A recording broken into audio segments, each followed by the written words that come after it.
You thought you could hide? Every stolen dollar is already on tape. The thing about perfect marriages is they're usually anything but perfect. Trust me, I should know. I've been living in one for 16 years. My name is Connor Dempsey, and at 3 a.m. on a Tuesday in October, I was lying in bed listening to my wife Stephanie tap away on her phone like she was composing the next great American novel.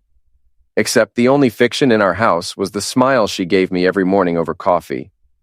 "Work emergency?" I asked, my voice cutting through the darkness of our bedroom. She jumped like I'd caught her stealing from the collection plate at church. "Oh, you scared me. Yeah, just client stuff. You know how it is." I knew how it was, all right. Sales executives at medical device companies don't typically handle emergencies at 3 a.m. unless those emergencies involve meeting someone at a hotel room downtown. Stephanie rolled over, clutching her phone to her chest like a security blanket. "Go back to sleep, Con. I'll be done in a minute." But I was already wide awake, my cop instincts kicking in despite being out of the force for 5 years. See, when you spend 10 years as a Boston PD detective before becoming a carpenter, you develop a nose for BS. And right now, my bedroom reeked of it.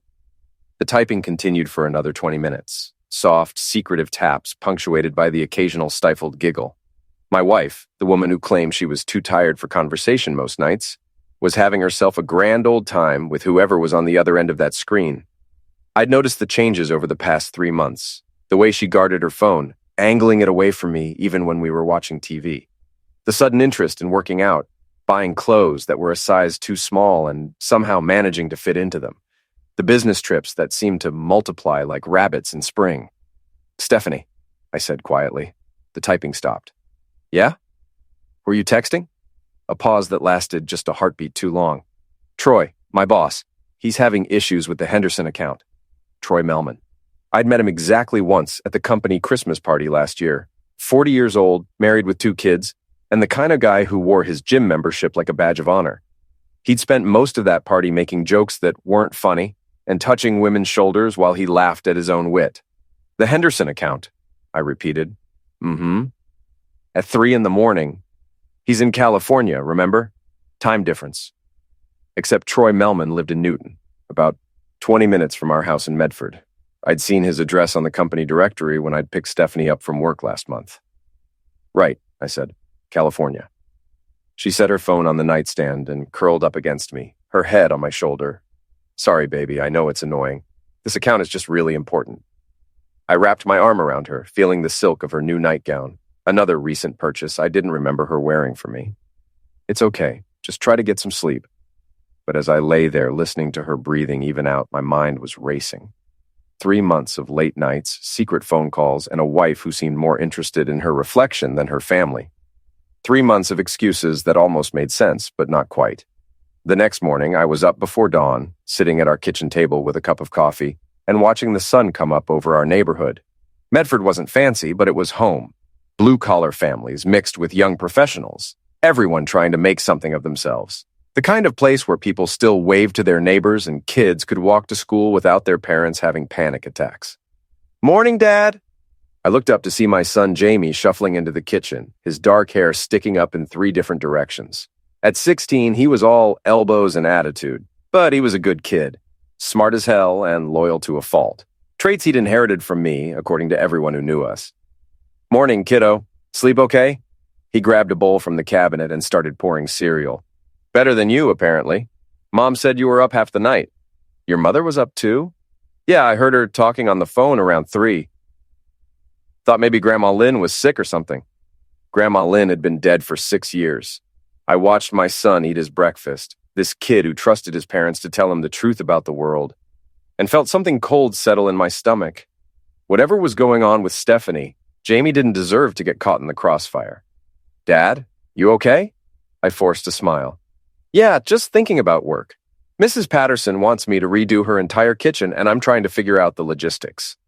It wasn't entirely a lie. Mrs. Patterson did want a new kitchen. But what I was really thinking about was how to catch my wife in whatever game she was playing without destroying our son's faith in everything he thought was solid.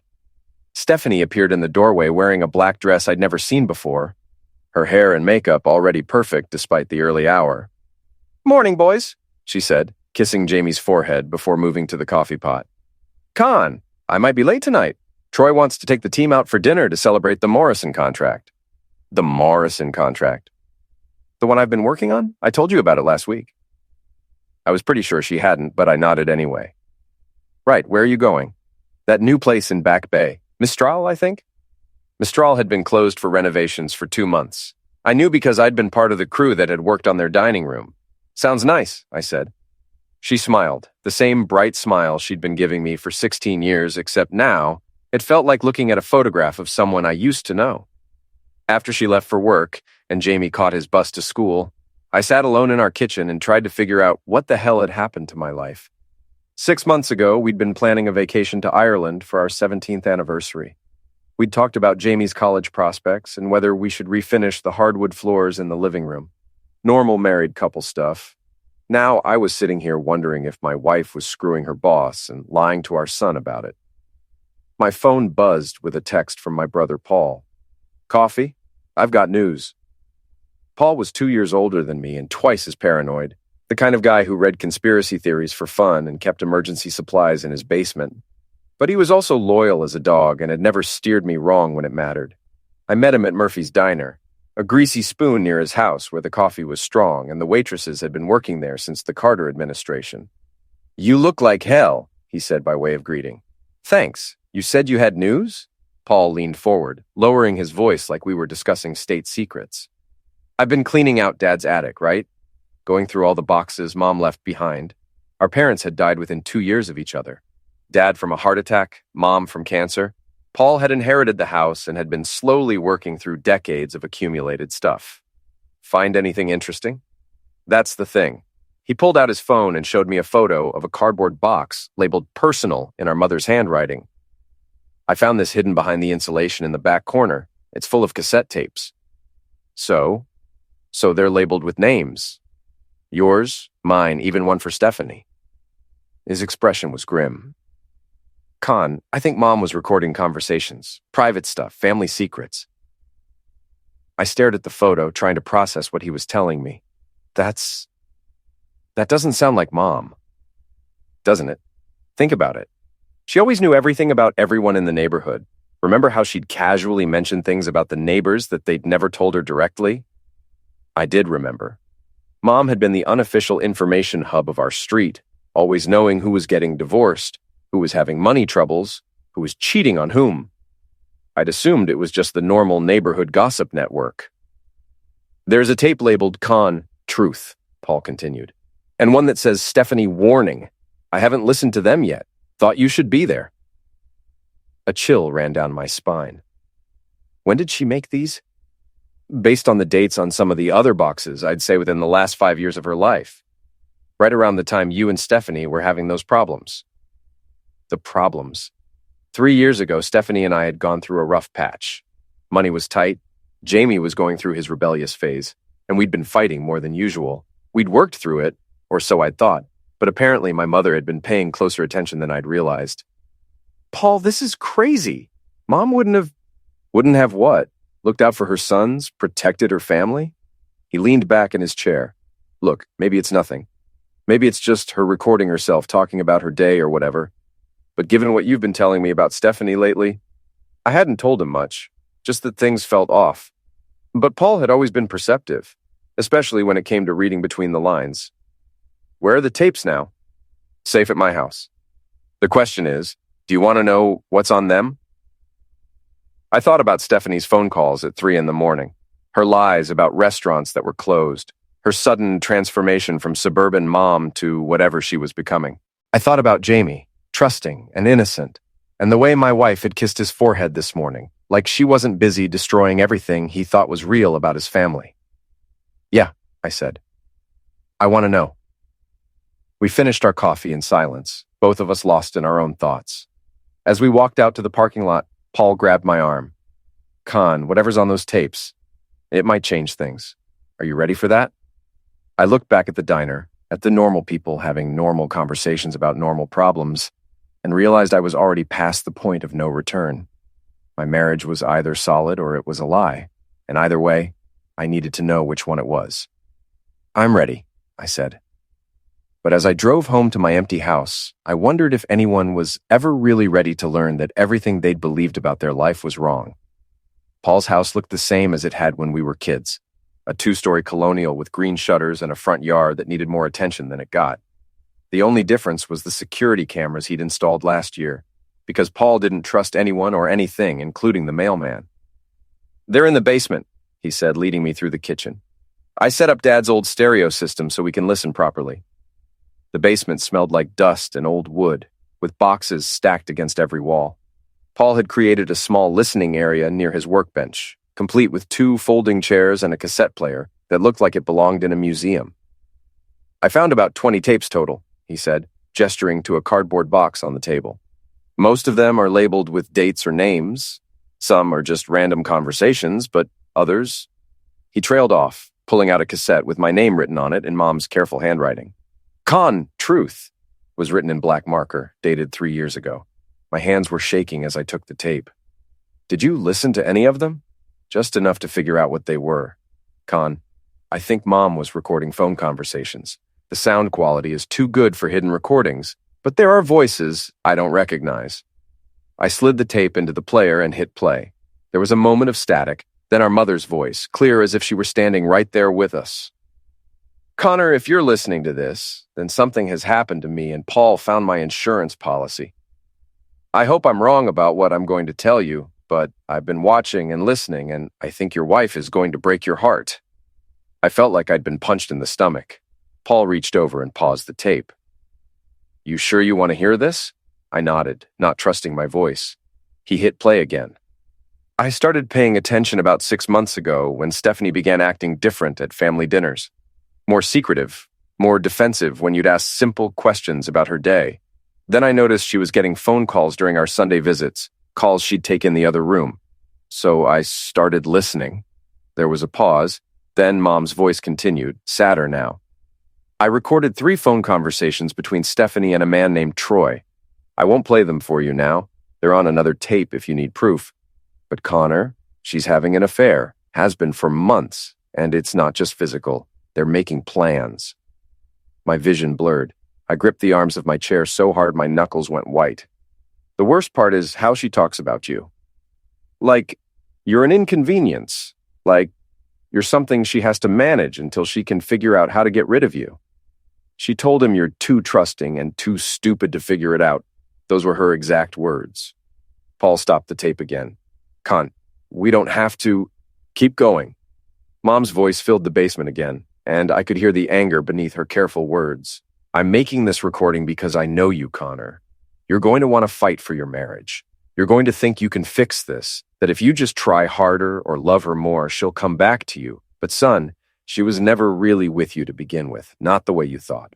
The tape went quiet for a moment, then, "There's something else. Something about Jamie's college fund. Check your bank records, Connor. Check them carefully, and whatever you do, don't let her know you know. Not until you're ready to protect yourself and your son." The tape clicked off. We sat in silence for what felt like an hour. Finally, Paul cleared his throat. "There's more." The tape labeled, "Stephanie, warning," is a recording of one of their phone conversations, and there are others, with dates going up to about a month before Mom died. I felt numb, like my brain was wrapped in cotton. She knew for over a year and never said anything to me. "She was protecting you, trying to get evidence in case you needed it." Evidence. I laughed, but there was no humor in it. My dead mother was building a case against my wife. Paul pulled out another tape. This one is dated 6 months ago. It's labeled Troy and Stephanie, Plans.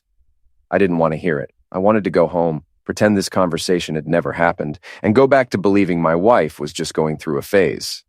But Jamie's college fund was mentioned on that tape, and suddenly I was thinking about all the times Stephanie had handled our finances, all the statements she'd said she'd take care of, all the passwords she'd changed for security reasons. Play it. This tape started differently. There was no introduction from Mom, just the sound of a phone ringing, then Stephanie's voice. "Hey, it's me." "Hey, beautiful. How's your morning?" Troy's voice was smooth, confident. The voice of a man who thought he was getting away with something. "Good. Connor left early for a job site, so I have some time to talk. About last night."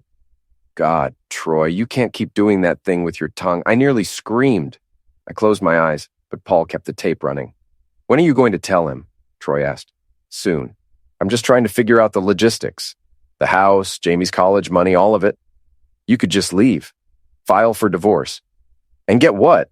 Half of a mortgage and a carpenter's pension? No, I need to be smarter about this. I've been moving money around, setting things up, so when I do leave, I'm not starting from nothing. My eyes snapped open. She's been stealing from us. Paul nodded grimly. On the tape, Troy was laughing. You're devious. I love it. I'm practical. Connor's a good guy, but he's not ambitious. He's content with this little life we've built. And I want more. I want what you can give me. What about Jamie? What about him? He's 16. In 2 years, he'll be in college, and after that, he'll have his own life. Kids adapt. The casual way she dismissed our son, made my hands clench into fists. Besides, Stephanie continued, Connor will probably get custody anyway. He's the better parent. I'm just not cut out for the day-to-day stuff. So you're going to abandon your kid? I'm going to give him the parent who actually wants to raise him. Trust me, Jamie will be better off with Connor. The tape went on for another 10 minutes, with details about bank accounts, credit cards, and a timeline for when Stephanie planned to file for divorce. She'd been planning this for months, carefully positioning herself to take as much as possible while leaving Jamie and me with the wreckage. When it finally ended, I sat staring at the cassette player, trying to process what I'd just heard. My wife, the woman I'd loved for 17 years, the mother of my child, had been systematically betraying us while planning her exit strategy. There are more, Paul said quietly. More what? More tapes? More recent ones? I think Mom kept recording them right up until she got sick. I looked at the box of cassettes, each one labeled with dates and names, a chronological record of my marriage falling apart while I was oblivious to it all. How many? 8 more with Stephanie and Troy, 2 with Stephanie and her friend Ashley, and 1... He hesitated. What? 1 with Stephanie and a lawyer, discussing divorce strategy. The room felt like it was spinning. I gripped the edge of the table, trying to anchor myself to something solid. When? 2 months before Mom died, 1.5 years ago. 1.5 years. While I was taking care of Mom during her final months, driving her to chemo appointments and sitting with her during the bad days, my wife was planning to destroy our family. I need to hear them all, I said. Paul looked worried. Maybe you should take a break. Process this first. No, I need to know everything. All of it. We spent the next 3 hours listening to my marriage disintegrate in real time. Stephanie and Troy talking about hotels and weekend trips. Stephanie and Ashley laughing about how clueless I was. Stephanie and her lawyer discussing asset division and custody arrangements. The worst part wasn't the affair, or even the financial betrayal. It was listening to her talk about Jamie like he was a problem to be solved, rather than a person to be loved. She'd already written him off, already decided that being a mother was too much work for the new life she was building. By the time we finished, it was dark outside. I felt hollowed out, like someone had scooped out everything inside me and left only the shell. What are you going to do? Paul asked. I looked at the box of tapes, at the evidence of my wife's betrayal laid out in neat chronological order. Mom had given me a gift, even if it was a painful one. She'd given me the truth. I'm going to protect my son, I said, and then I'm going to make sure Stephanie and Troy get exactly what they deserve. Paul nodded. Whatever you need, I'm with you. As I drove home, I thought about the woman who would be waiting for me, probably with another story about working late or client emergencies. The woman who'd been lying to my face for over 1 year while planning to take everything and leave. But now I knew the truth, and unlike Stephanie, I wasn't going to underestimate my opponent. The game had changed. She just didn't know it yet. I pulled into my driveway at 8:30 to find Stephanie's car already there, which was unusual considering she'd said she'd be late. The house was lit up like Christmas morning, and I could hear music playing from inside. Jamie met me at the door, his face flushed with excitement. Dad, Mom brought home Chinese food and said we're having a family night. She even got those spring rolls you like. I looked past him to see Stephanie in the kitchen, unpacking containers of takeout. She was still wearing the black dress from this morning, but she'd changed into comfortable shoes and pulled her hair back. She looked like the woman I'd married, the one who used to surprise me with small gestures just because she loved me. Except now, I knew better. "Hey, baby," she called out, her smile bright and warm. I know I said I'd be late, but the dinner got canceled, so I thought we could spend some time together. The three of us. That's great, I said, forcing my voice to stay steady. Let me just wash up. In the bathroom, I stared at myself in the mirror. My face looked normal, same brown eyes, same stubble I never quite managed to shave completely, same scar on my chin from a childhood accident. But inside, everything had changed. I was looking at a man whose wife was planning to destroy his family, and somehow I had to sit through dinner and pretend I didn't know. When I came back downstairs, Stephanie had set the table with our good dishes and lit candles. Jamie was already digging into the lo mein, chattering about his day at school. It was a perfect domestic scene, the kind that would make great photos for social media. "So," Stephanie said, settling into her chair, "how was your day? Get much done on the Patterson kitchen?" "Some. Had to order new cabinet hardware. Should be ready to install by Friday." She nodded, making interested noises while I talked about countertops and backsplashes. The same woman who, according to the tapes, had told Troy that listening to me talk about work was like watching paint dry in slow motion. "What about you?" I asked. "How did the Morrison contract celebration go?" For just a second, her smile flickered. "Oh, you know how these work things are. Boring speeches, expensive wine, everyone pretending to have fun. I thought it got canceled." "What?" "You said the dinner got canceled. That's why you came home early." She blinked, then laughed. "Right, sorry, long day. We had the celebration lunch, but the dinner got canceled. Too many moving parts." Jamie looked up from his food. "Mom, didn't you say this morning that you were going to dinner?" "Did I?" "I meant lunch. You know how I get when I'm stressed about work." But I remembered exactly what she'd said. Troy wants to take the team out for dinner. Not lunch. Dinner, at a restaurant that was closed for renovations. The lies were getting sloppy, which meant she was getting comfortable. She thought I was too trusting and too stupid to figure it out, just like she'd told Troy. "Dad, you okay?" Jamie was looking at me with concern. "You seem kind of out of it." "Just tired. It's been a long day." Stephanie reached over and squeezed my hand. "Maybe we should plan a weekend away. Just the two of us. It's been a while since we had any alone time." The irony was staggering. She was suggesting a romantic getaway while actively planning to leave me, but I smiled and squeezed her hand back. "That sounds nice. Where were you thinking? Maybe the Cape? That little bed and breakfast in Provincetown we went to for our anniversary a few years ago? The same place she'd taken Troy last month, according to one of Mom's tapes." She was actually suggesting we go to the scene of one of her affairs. "Sure," I said. "Let me check my work schedule." After dinner, Jamie disappeared upstairs to do homework, leaving Stephanie and me alone in the kitchen. She started loading the dishwasher while I put away the leftovers, a routine we'd perfected over 16 years of marriage. "Con," she said, not looking at me, "I need to ask you something." My heart rate spiked. "What's up? Have you noticed anything different about me lately? I mean, I know I've been working more, traveling more. I just want to make sure we're okay." This was it. The opening I'd been waiting for. I could confront her right now, lay everything out on the table, and demand the truth. But something held me back. Maybe it was the memory of Mom's voice warning me not to let Stephanie know I knew until I was ready to protect myself and Jamie. "Different how?" She turned to face me, and for a moment, I saw something that might have been genuine emotion in her eyes. Guilt, maybe, or fear. I don't know. More distant, I guess, like I'm not really present when I'm here. "Are you having second thoughts about us?" The question hung in the air between us. This was her chance to tell me the truth, to come clean about Troy and the plans and the money she'd been moving around. For a second, I thought she might actually do it. "No," she said finally. "No. I'm not having second thoughts. I love you, Con. I love our life together. I want to make sure I'm not taking it for granted." Another lie, delivered with perfect sincerity. I wondered how many times she'd practiced that speech, how many ways she'd found to rationalize what she was doing. "I love you too," I said, because it was true, even if everything else between us was falling apart.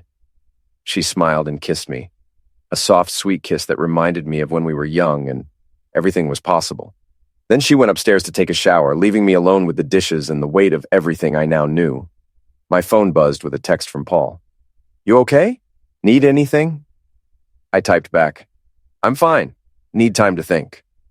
But I wasn't fine. I was angry and hurt and confused, and underneath all of that was a cold, calculating fury that scared me a little. Stephanie thought she was playing chess while I was playing checkers, but she'd made one crucial mistake. She'd underestimated how much I loved my son. I could probably forgive the affair, given enough time and therapy. I might even be able to forgive the lies and the financial betrayal. But planning to abandon Jamie? Talking about him like he was an inconvenience? That was unforgivable. My phone rang, startling me out of my thoughts. The caller ID showed a number I didn't recognize. Hello? Connor Dempsey? Yeah, who's this? This is Detective Martinez with Boston PD. I worked with your mother on some community outreach programs before she passed. I'm sorry to bother you so late, but I have some information she asked me to pass along to you if anything ever happened to her. I felt the blood drain from my face. What kind of information? She was concerned about some financial irregularities involving your wife, bank records, credit card applications, that sort of thing. She asked me to keep an eye on things unofficially, and I think we should meet. Are you available tomorrow morning? I looked toward the stairs where I could hear the shower running and Stephanie humming to herself, probably thinking about her next lie or her next secret meeting with Troy. Yeah, I said, I'm available. After I hung up, I stood in my kitchen, the kitchen I'd renovated with my own hands, in the house where I'd raised my son and built what I thought was a solid marriage, and realized that tomorrow, everything was going to change. Stephanie had been planning her exit strategy for over a year. Now, it was time for me to plan mine. But unlike her, I wasn't planning to run away. I was planning to fight. Detective Martinez looked exactly like what Central Casting would order for a Boston cop. Mid-40s, gray hair, tired eyes that had seen too much. We met at a diner in Somerville, far enough from my neighborhood that I didn't have to worry about running into anyone I knew. Your mother was a remarkable woman, he said, sliding into the booth across from me. Sharp as a tack, even when she was sick. She came to me about 8 months before she died with some concerns about your wife's financial activities. What kind of concerns? He pulled out a manila folder. Credit cards opened in your name that you didn't know about. Bank transfers from your joint accounts to accounts you didn't have access to. She'd been tracking it for months. My stomach dropped. How much? So far, about $40,000. But there's more. He opened the folder and showed me photocopies of bank statements, credit applications, and transfer records. She's been very careful, moving small amounts at regular intervals so it wouldn't trigger any automatic alerts. Classic financial infidelity. I stared at the papers, seeing my signature forged on documents I'd never signed, watching my family's financial security disappear in neat, methodical chunks. Why didn't Mom tell me? She tried, but you weren't ready to hear it. She said you were still in love with the woman you married, not the woman your wife had become. So she started gathering evidence instead. Evidence for what? Martinez leaned forward. Your mother was convinced your wife was planning to file for divorce and try to take you for everything. She wanted to make sure you had proof of the financial fraud when that happened. Is this enough? For criminal charges? Maybe. For a divorce proceeding? Definitely. But Connor, there's something else. His expression grew serious. Your mother asked me to keep monitoring the situation after she passed. Last week, I discovered something new. He pulled out another set of papers. Your wife has been in contact with a private investigator. She's been trying to build a case against you. What kind of case? Domestic violence, emotional misuse, neglect of your son. He held up his hand when I started to protest. I know it's BS. Your mother knew it was BS, but she's been documenting incidents that never happened, creating a paper trail that would support her claims. The world tilted sideways. She's trying to frame me. She's trying to create reasonable doubt about your fitness as a parent and a husband. If she can convince a judge that you're abusive, she gets the house, primary custody, and alimony. Plus, any financial irregularities on her part get overlooked because she was just a scared wife trying to protect herself. I thought about Jamie, about how much he trusted both his parents, about how devastated he'd be if his mother convinced the world that his father was a monster. What do I do? First, you get a lawyer, a good one. Second, you start documenting everything. Her behavior, her lies, her absences. Third, you protect your assets before she can take any more. And fourth? Martinez smiled grimly. Fourth, you let her make the first move. She's planning something, probably soon. When she does, you'll be ready. I left the diner with a folder full of evidence and a head full of rage. Stephanie wasn't just cheating on me. She was systematically destroying my life while making me complicit in my own destruction. My next stop was the law office of Maura Lynn, a family attorney I'd known since high school. Maura had been 2 years behind me at Medford High, a tiny girl with a fierce intellect and a reputation for never backing down from a fight. Now she was one of the best divorce lawyers in Boston, with a corner office and a waiting list of clients who needed someone willing to go to war for them. "Connor Dempsey," she said, standing up from behind her desk. "I was wondering when you'd show up. You were expecting me? Your mother called me about 6 months before she died. Said I might be hearing from you eventually." She gestured to a chair. "I'm sorry for your loss, by the way. She was a good woman." "Did she tell you why she thought I'd need a lawyer?" "She told me enough. The question is, what do you want to do about it?" I laid out everything. The tapes, the financial fraud, the private investigator, the fake misuse allegations. Maura listened without interrupting, taking notes on a legal pad and occasionally asking clarifying questions. When I finished, she sat back in her chair and studied me. "How do you want to play this?" "I want to protect my son. Everything else is secondary." "Good. That's the right priority." She pulled out a fresh legal pad. "Here's what we're going to do. First, we're going to freeze your joint assets before she can take any more. Second, we're going to start our own investigation into her activities. Third, we're going to document everything she does from now until this is over." "What about the affair?" "Massachusetts is a no-fault divorce state, so the affair itself won't matter much in court. But the financial fraud will, especially if we can prove she was funding her affair with money stolen from your family." "And the misuse allegations?" Maura's expression hardened. "That's where we go nuclear. False allegations of domestic violence aren't just divorce strategy, they're criminal. If we can prove she's fabricating evidence, she's looking at perjury charges and possibly worse." "How long do we have?" "Based on what you've told me, I guess she's planning to file within the next few weeks. She's been setting this up for over a year, and she's probably getting impatient." I thought about Stephanie at home. Maybe texting Troy right now, making plans for their future while Jamie did his homework upstairs, oblivious to the fact that his mother was about to blow up his world. What do I tell Jamie? Nothing for now. Let her make the first move. When she does, we'll be ready to protect him. I left Maura's office with a game plan and a retainer agreement, but also with a sense of unreality. This morning, I'd been a carpenter with marital problems. Now I was preparing for a war with a woman who'd been planning to destroy me for over a year. That evening, I sat in my truck outside my house for 10 minutes before going in, trying to prepare myself for another night of lies and fake smiles. Stephanie's car was in the driveway, but there was also a car I didn't recognize, a silver BMW parked across the street. I made a note of the license plate and went inside. "Hey," Stephanie called from the kitchen. "How was work?" "Fine. Whose car is that across the street?" "What car?" "The silver BMW." She came to the window and looked out. "I have no idea why. Just wondering. It's been there for a while."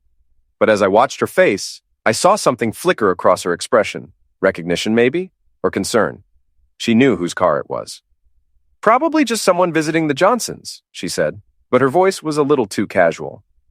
I had a feeling that if I checked the registration on that BMW, I'd find it belonged to Troy Melman, which meant he was bold enough to park outside my house, maybe watching to see when I left, maybe planning something with my wife while I was home. The thought made my hands clench into fists, but I forced myself to stay calm. Martinez had been right. I needed to let them make the first move. But when they did, I was going to be ready. And unlike Stephanie, I wasn't going to underestimate my opponent. The war was coming. I could feel it. The BMW was back the next morning, parked in the same spot across the street. This time, I was ready for it. I'd set up a small camera in our upstairs window, positioned to capture anyone who approached our house. If Troy Melman wanted to play games, I was going to document every move. Stephanie left for work at her usual time, kissing me goodbye with the same fake smile she'd been using for months. But something was different today. She seemed nervous, checking her phone more often than usual, and glancing toward the window where the BMW sat like a silver threat. After she left and Jamie caught his bus, I called in sick to work and settled in to watch. At 9:30, my patience was rewarded. Stephanie's car pulled back into our driveway, and a few minutes later, a man got out of the BMW and walked across the street. Troy Melman looked exactly like I remembered from the Christmas party. Tall, fit, with the kind of artificially perfect appearance that came from expensive grooming and too much time at the gym. He was wearing a suit that probably cost more than I made in a week, and he walked up to my front door like he owned the place. I watched from the upstairs window as my wife let her lover into my house. They didn't even bother to close the blinds. For the next hour, I documented everything. Photos of Troy's car, photos of him entering the house, photos of them together through the kitchen window. At one point, they moved to the living room, and I got a clear shot of Stephanie in Troy's arms, kissing him on the couch where Jamie and I watch TV every night. But the real prize came when they moved to the dining room and spread papers across the table. I couldn't see the details, but I could see them pointing at documents, making notes, clearly planning something. I took photos of everything, then called Mara. "They're in my house," I said, "right now, going through papers." "Are you there?" "I'm upstairs. They don't know I'm home." "Get out now. Go somewhere public and stay there until they leave. We don't want any chance of this looking like a confrontation." I grabbed my camera and slipped out the back door, then drove to the library and waited. 2 hours later, Paul texted me that both cars were gone. When I got home, the house looked normal, but I could tell they'd been through my things. Papers in my office were in slightly different positions. The filing cabinet was unlocked when I always kept it locked. They'd been looking for something, probably evidence of the financial fraud Martinez had shown me. But they'd made a mistake. In their hurry to clean up, they'd left something behind. A folder on the dining room table with Dempsey divorce strategy written on the tab. Inside were copies of the fake domestic violence reports Stephanie had been filing, along with a timeline for her divorce filing and a list of assets she planned to claim. There was also a letter from her lawyer outlining her strategy for getting primary custody of Jamie based on my history of emotional misuse. At the bottom of the folder was a handwritten note in Stephanie's writing. "File papers Friday. Troy says his lawyer can expedite the restraining order. Friday, 3 days from now." I photographed everything, then put the folder back exactly where I'd found it. Let them think they'd gotten away clean. When Friday came, I'd be ready. That evening, Stephanie was in an unusually good mood. She made dinner, asked about my day, and even suggested we watch a movie together after Jamie went to bed. She was practically glowing with excitement, probably thinking about how close she was to her new life with Troy. "You seem happy," I said as we settled on the couch. "Do I? I guess I'm just feeling optimistic about things. Work is going well, Jamie's doing great in school, and we seem to be in a good place." "We do?" She curled up against me, resting her head on my shoulder. "I know things have been a little rocky lately, but I feel like we're finding our way back to each other." The sheer audacity of it took my breath away. She was planning to file for divorce in 3 days, and she was talking about finding our way back to each other. "That's good," I said. "I want us to work." "Me too." She tilted her head up to look at me. "Con, I need to ask you something, and I want you to be honest with me." "Okay. If something happened to me, if I got sick or hurt, would you take care of Jamie? I mean, I know you're his father, but would you really be there for him? Put him first, no matter what?" The question caught me off guard. "Of course I would. Why would you even ask that?" I need to know he'd be okay. That he'd have at least one parent who would never let him down." There was something in her voice, something that sounded almost like genuine emotion. For a moment, I wondered if she was having second thoughts about her plan. "Stephanie, is everything okay? You're scaring me a little." She was quiet for a long moment, then, "Everything's fine. I just love him so much, and I want to make sure he's protected." "Protected from what?" "From life, from disappointment, from people who might hurt him." I thought about the folder upstairs, about her plan to accuse me of misuse and take Jamie away from the only stable parent he had left. "He'll always be protected," I said. "I promise you that." She smiled and kissed my cheek. "I know. That's why I married you." But as she settled back against me to watch the movie, I could feel the tension in her body, the barely contained excitement of someone who thought they were about to get everything they wanted. 3 more days, and she'd make her move. But when she did, she was going to discover that her trusting, stupid husband had learned how to play chess too. And unlike her, I was playing to win.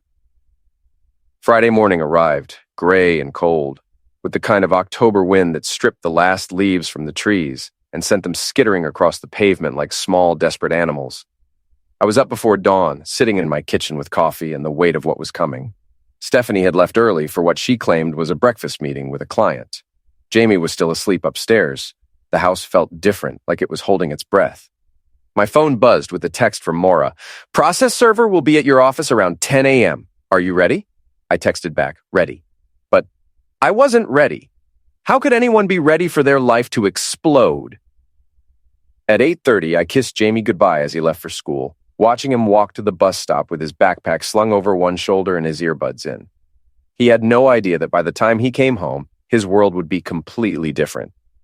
I got to the Patterson job site early and threw myself into work, trying to keep my hands busy while my mind raced. At exactly 10:15, a woman in a business suit appeared at the front door. Connor Dempsey? That's me. You've been served. She handed me a thick envelope and walked away, leaving me standing in Mrs. Patterson's half-finished kitchen with my marriage officially over. The papers were exactly what Maura had predicted. Divorce petition, restraining order, emergency custody motion. Stephanie was asking for the house, primary custody of Jamie, alimony, and half of everything I'd worked for.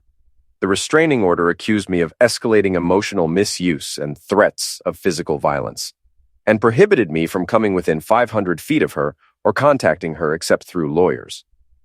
According to the documents, I was a dangerous man who had terrorized my family for years. The Connor Dempsey described in these papers was someone I didn't recognize. A controlling, violent husband who had isolated his wife from her friends and threatened to hurt her if she ever tried to leave. It was a masterpiece of fiction, backed up by months of fake police reports and carefully constructed lies. My phone rang. Maura. How are you holding up? I've been better. What happens now? Now we go to war. Are you at the job site? Yeah. Stay there. Don't go home. Don't try to contact Stephanie. Don't do anything that could be construed as violating the restraining order. I'll file our response this afternoon. What about Jamie? He's going to come home to find his mother gone and his father banned from the house. We'll handle it. Trust me. But trust was in short supply these days. I hung up and called Paul. It's happening, I said. I'm on my way. Paul arrived 20 minutes later with a thermos of coffee and a grim expression. How bad is it? I showed him the papers. He read through them silently, his face getting darker with each page. Jesus, Con, she's really going for the throat. She's been planning this for over a year. Every detail, every lie, every piece of evidence. She played me perfectly. What's the plan? Before I could answer, my phone rang. The caller ID showed Jamie's school. Mr. Dempsey, this is Principal Morrison at Medford High. I'm calling because your son seems to be having some kind of emotional crisis.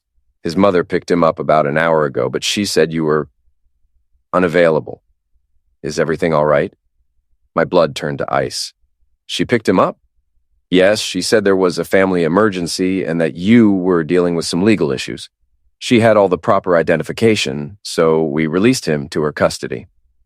Where did they go? I'm sorry, but I can't give out that information. Is there something wrong? Everything was wrong. Stephanie had Jamie, and thanks to the restraining order, I couldn't even try to find them without risking arrest. No, I said. Everything's fine. Thank you. I hung up and immediately called Maura. She has Jamie, I said. She took him out of school. Crap. Okay, this changes things. We need to file an emergency motion for custody. How fast can you get to my office? I'm on my way. Paul and I drove through Boston in silence, both of us thinking about Jamie and what Stephanie might be telling him right now. Was she explaining that his father was dangerous? That she'd had to take him away for his own safety?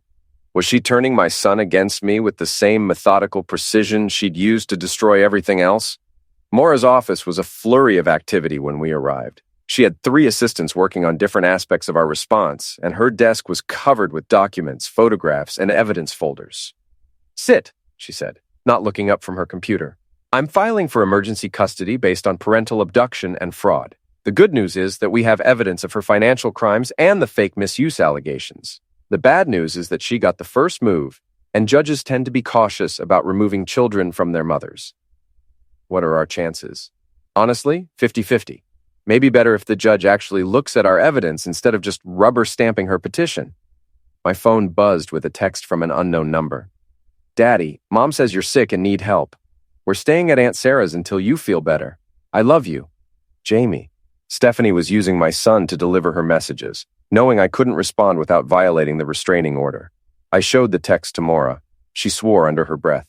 She's good. I'll give her that. She's making it look like she's facilitating communication between you and Jamie while actually using him as a weapon. Can we trace the number? Already on it. But I'm betting it's a burner phone she'll throw away after this. The next few hours were a blur of legal motions, evidence compilation, and strategic planning. Maura filed our emergency response, complete with the photos I'd taken of Troy in my house, the financial records Martinez had provided, and copies of the tapes Mom had made. At 6 p.m., we got word that there would be a hearing Monday morning. Until then, Stephanie had legal custody of Jamie, and I was banned from my own home. Where am I supposed to stay? I asked. With me, Paul said. We'll figure out the rest later. As we drove to Paul's house, I thought about Stephanie and Troy, probably celebrating their victory right now. They'd executed their plan perfectly. I was out of the house, away from Jamie, and facing accusations that could destroy my reputation and my relationship with my son. But they'd made one crucial mistake. They'd assumed I was the same trusting, naive man I'd been 6 months ago. They didn't know about Mom's tapes, about Martinez's investigation, about the evidence I'd been gathering. Most importantly, they didn't know that I was willing to fight as dirty as they were to protect my son. Monday morning couldn't come fast enough. It was time to show Stephanie and Troy what happened when you underestimated Connor Dempsey. The war was just beginning. Monday morning, Suffolk County Family Court looked like a battlefield dressed up as a government building. Lawyers in expensive suits hurried through the corridors, with briefcases and grim expressions, while families waited on benches, their lives hanging in the balance of judicial decisions. I sat next to Maura in courtroom 3, watching Stephanie and her lawyer at the opposite table. She was wearing a conservative navy dress and minimal makeup, playing the role of the frightened, misused wife to perfection. Her lawyer, a sharp-faced woman named Patricia Hawkins, had a reputation for taking no prisoners in custody battles. Jamie wasn't there, thankfully. He was at school, probably still believing his mother's story about me being sick and needing help. All rise for the Honorable Judge Patricia Chen. Judge Chen was a small, stern-looking woman in her 50s, with a reputation for cutting through BS and focusing on facts. Maura had said that was good news for us, assuming we could get her to look at our evidence. This is an emergency hearing in the matter of Dempsey versus Dempsey, Judge Chen said, settling behind her bench. Ms. Hawkins, your client has filed for divorce and obtained a restraining order based on allegations of domestic violence. Mr. Dempsey's attorney has filed a counter motion alleging fraud and parental abduction. This is highly irregular. Hawkins stood up. Your Honor, my client has been the sufferer of escalating emotional and psychological misuse for over a year. Mr. Dempsey has threatened her, controlled her finances, and created an environment of fear in their home. She was forced to remove their son from school Friday to protect him from potential violence. Miss Lynn, your response? Maura stood, and I could see her shifting into attack mode. Your Honor, Mrs. Dempsey's allegations are not just false. They're part of a calculated fraud designed to steal assets from the marital estate and alienate her son from his father. We have extensive evidence proving that Mrs. Dempsey has been conducting an affair, stealing money from joint accounts, and fabricating misuse allegations as part of a premeditated divorce strategy. Judge Chen leaned forward. That's a serious accusation, Miss Lin. I hope you have evidence to back it up. We do, Your Honor. Substantial evidence? For the next hour, Maura systematically destroyed Stephanie's case. She presented the financial records showing the stolen money, the photographs of Troy in our house, and excerpts from Mom's recordings proving the affair and the planning. But the bombshell came when she played a portion of one of the tapes where Stephanie and Troy discussed the fake misuse allegations. Stephanie's voice filled the courtroom. The police reports are perfect. I made sure to include enough detail to be believable, but not so much that they'd investigate too closely. Connor's too trusting to see it coming. Troy's voice. What if he figures it out? Stephanie. He won't. He still thinks I'm the woman he married. By the time he realizes what's happening, I'll have everything I need to destroy him. The courtroom was dead silent. I watched Stephanie's face go pale as her own words condemned her. Judge Chen looked like she'd been slapped. Miss Hawkins, do you have any explanation for this recording? Hawkins was scrambling. Your Honor, we have no way to verify the authenticity of these alleged recordings. They could have been fabricated or taken out of context. Miss Lin, can you authenticate these recordings? Maura smiled. Yes, Your Honor. We have the original cassette tapes, recorded by Mr. Dempsey's deceased mother, along with a chain of custody documentation and expert analysis confirming their authenticity. She handed over a thick folder of technical reports and sworn affidavits.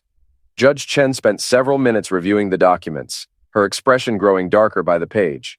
Finally, she looked up. Miss Hawkins, I'm going to ask you directly. Did your client file false police reports? Your Honor, It's a simple question. Based on the evidence presented, it appears that Mrs. Dempsey filed multiple police reports alleging domestic violence that she knew to be false. Is that correct? Hawkins whispered something to Stephanie, who shook her head frantically. Your Honor, my client maintains that her allegations are truthful. Judge Chen's voice could have cut glass. Miss Hawkins, I've been on this bench for 15 years. I've seen real misuse cases and I've seen false allegations. What I'm looking at here is one of the most calculated and malicious attempts to defraud the court I've ever encountered. She turned to the court reporter. I want a full transcript of these proceedings sent to the district attorney's office for review of possible perjury and filing false police reports charges. Stephanie looked like she was about to throw up. Furthermore, Judge Chen continued, I'm immediately dissolving the restraining order and the emergency custody order. Mr. Dempsey, you are free to return to your home and resume normal custody of your son. Your Honor, Hawkins protested, even if there are questions about the police reports, my client still has legitimate concerns about... Miss Hawkins, your client has been caught red-handed fabricating evidence and committing fraud. Any credibility she might have had is gone. Judge Chen's voice was ice cold. Mrs. Dempsey, you will return the minor child to his father immediately. You will also provide a full accounting of all marital assets and any transfers made in the past 2 years. Your Honor, I'm not finished.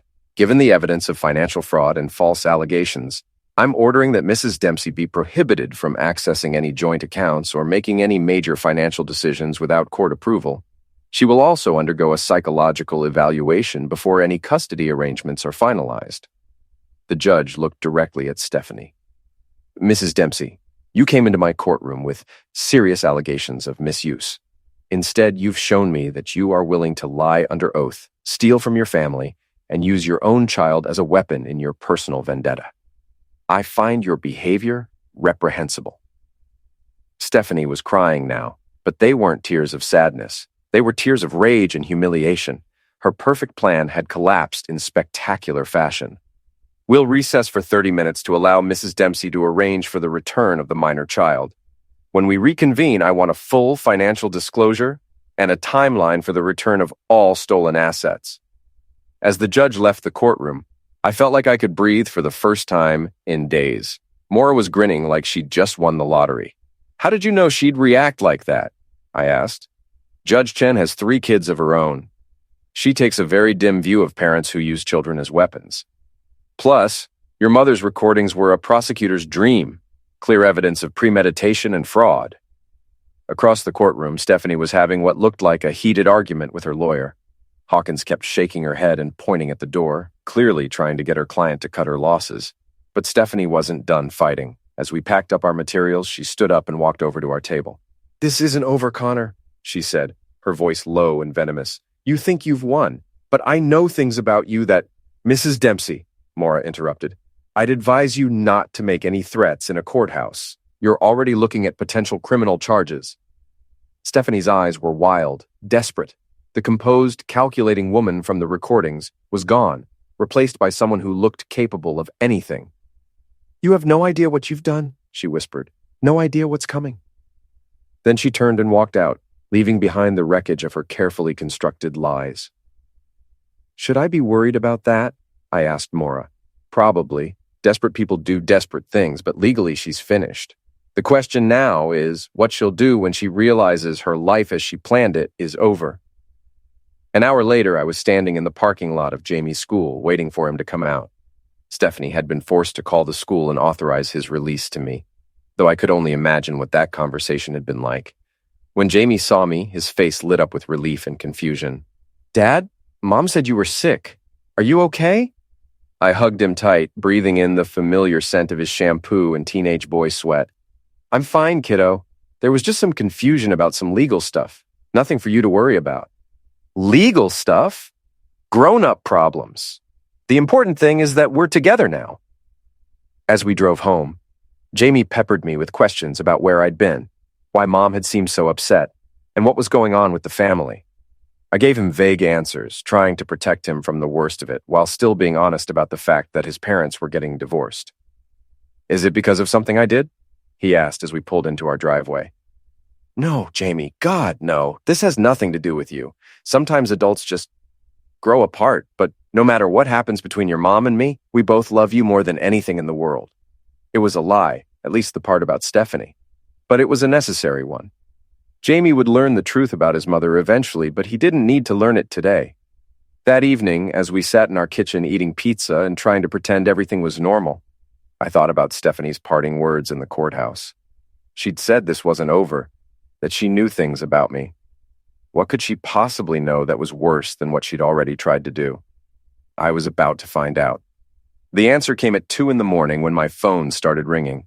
I stumbled out of bed, checking to make sure Jamie was still asleep, then answered without looking at the caller ID. "Connor Dempsey?"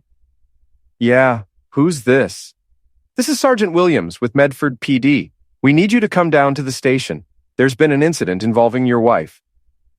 My blood went cold. "What kind of incident?" "She's been arrested for breaking and entering and destruction of property, your property."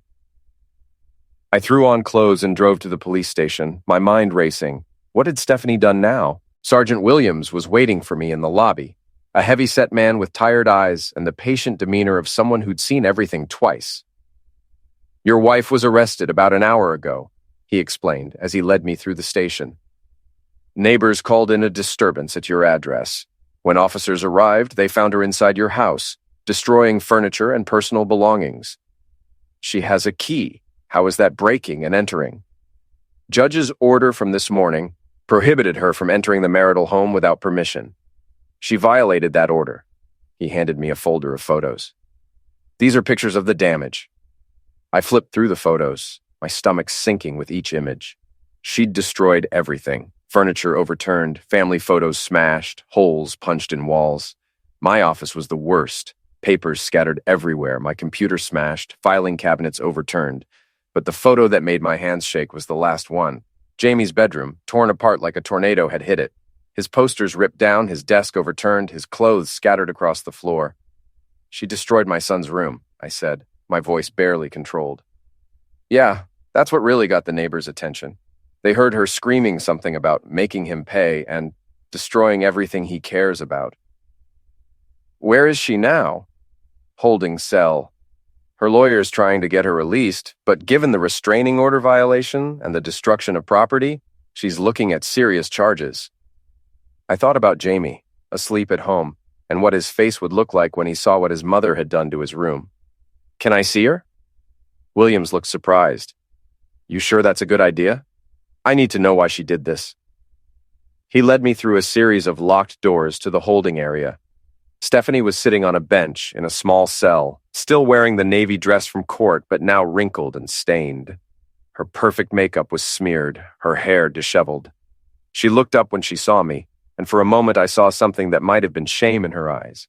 Then it was gone, replaced by pure hatred. "Come to gloat?" she asked. "I came to ask why you destroyed our son's room." "Our son?" She laughed bitterly. "He was never our son, Connor. He was always yours. Your little shadow, your perfect boy who could do no wrong. Do you know what it's like to live with that for 16 years? I stared at her, trying to understand what she was saying. "You're his mother? I'm the woman who gave birth to him. That's not the same thing." She stood up and walked to the bars separating us. "You want to know the truth? I never wanted kids. I went along with it because that's what wives were supposed to do. But I never felt that connection everyone talks about. Not once." "Then why fight for custody?" "Because I knew it would hurt you. Because I knew losing him would destroy you more than losing me ever could." Her smile was vicious. "But you took that away from me too, didn't you? With your precious recordings and your evidence and your perfect sufferer routine?" "Stephanie, no, you listen to me. You think you've won, but you have no idea what you've cost me. Troy was my way out. My chance at a life where I mattered, where I was more than just Connor Dempsey's wife and Jamie's mother. You destroyed that. You destroyed it yourself when you decided to lie and steal, and I did what I had to do." She screamed loud enough that William stepped closer to the cell. "You were never going to let me go. You would have fought the divorce, made it messy, tried to make me the villain, so I made sure I had the upper hand. By framing me for misuse? By protecting myself. But you couldn't just accept it, could you? You had to play detective, had to dig up dirt, had to make me look like the monster. I looked at this woman I'd loved for 17 years, this stranger wearing my wife's face, and realized I'd never really known her at all. What happens now? I asked. Now? Now I make sure that if I can't have the life I want, you can't have yours either. Her eyes were cold, calculating. You think those recordings are the worst thing I have on you? You think financial fraud is the only card I can play? What are you talking about? She leaned closer to the bars. Ask your brother about the Henderson job 3 years ago. Ask him what really happened to that family's jewelry. My blood turned to ice. The Henderson job, a kitchen renovation Paul and I had done together. The family had reported some valuable jewelry missing after we finished, but nothing was ever proven. The insurance company had paid out, and we'd never heard anything more about it. Paul didn't steal anything. Are you sure? Because I have photos, Connor. Photos of Paul with those pieces, taken by a private investigator I hired when I was building my case against you. Photos that show your brother is a thief and you're an accessory after the fact. That's impossible. Is it? How well do you really know your conspiracy nut brother? How carefully have you been watching him when you work together? She was lying. She had to be lying. But doubt was already creeping in. Memories of Paul's financial troubles 3 years ago, his sudden ability to pay off his credit cards, his new truck that he'd claimed was a gift from a friend. Even if that were true, it has nothing to do with me. Doesn't it? You were his business partner. You recommended him to the Hendersons. And when the jewelry went missing, you vouched for him with the police. She smiled. Conspiracy after the fact is a felony, Connor. Even if you didn't know what he was doing, you helped cover it up. No one would believe that. They would if I had evidence, photos, receipts, maybe even a recording of Paul admitting what he did. She tilted her head. Your mother wasn't the only one who knew how to use a tape recorder. The bottom dropped out of my world. If Stephanie had evidence that Paul had stolen from the Hendersons, and if she could make it look like I was involved, it would destroy everything. My business, my reputation, my custody of Jamie. What do you want? I want my life back. I want the charges dropped. I want joint custody of Jamie, and I want you to stop fighting the divorce. Give me half of everything and let me disappear with Troy. And if I don't, then I destroy you the same way you destroyed me. Your brother goes to prison, you lose your business, and Jamie gets to watch his father get arrested on the evening news. She was bluffing. She had to be bluffing. But looking at her face, at the cold calculation in her eyes, I realized she was capable of anything. I need time to think. You have 24 hours. After that, I make some phone calls and your life gets very complicated. As I walked out of the police station, I felt like I was drowning. Stephanie had been planning this for longer than I'd realized, building multiple layers of destruction in case her first plan failed. She'd studied me, studied my weaknesses, and found the one thing that could bring me down even after I'd exposed her lies. My brother.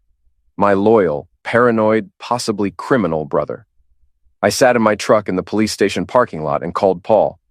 Con? It's 3 a.m. What's wrong? We need to talk, right now.